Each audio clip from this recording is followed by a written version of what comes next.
Some years ago, I had a vision. It happened in a nanosecond.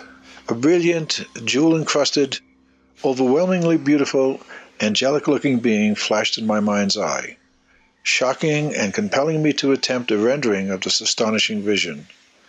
Certainly, that was far beyond my abilities then, as well as now, and I have been chasing that vision ever since.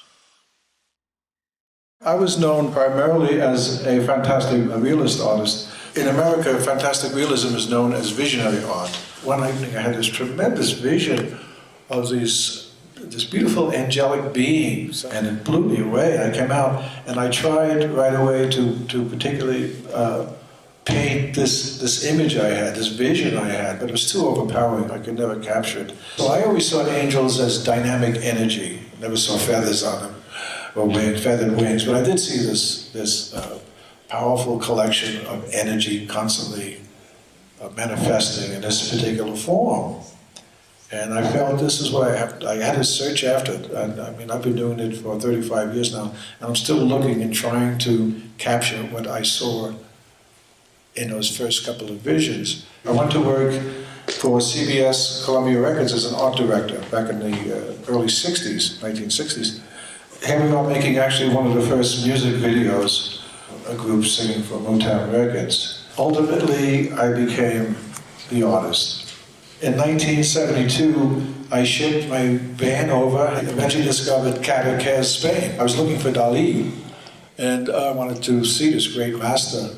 And I took one look at the town when I drove into it, and I said, I'm home. And I stayed for 17 years, actually.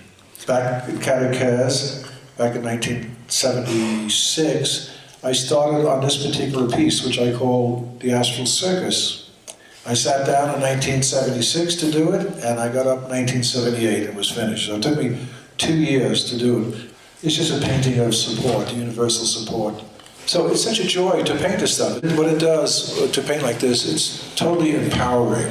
First of all, it's incredibly satisfying.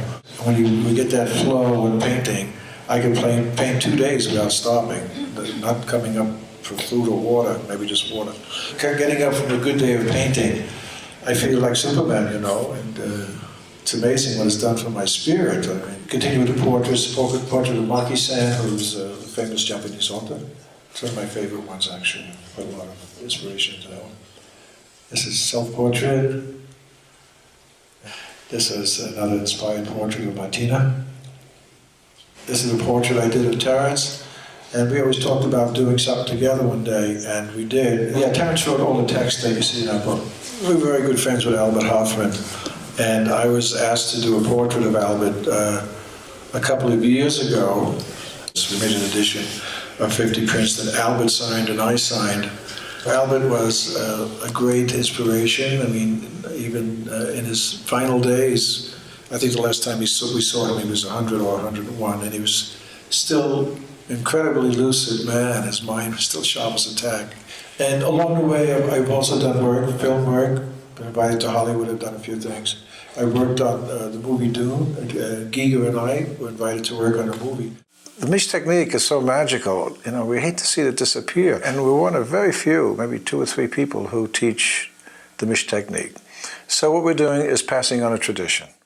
How does visionary art affect the future, and you as a visionary? It creates the future. Right. Oh, yeah. That's the answer there. Thank you. You know, I mean, when I paint, I transcend time. I transcend time and space when I paint. It's the deepest state of meditation. You know, the creative act. You know, it's the secret to create. I would tell everybody, throw out your television sets out the window and sit down and write a poem, draw a picture. Then you're connecting to the universal energetic source.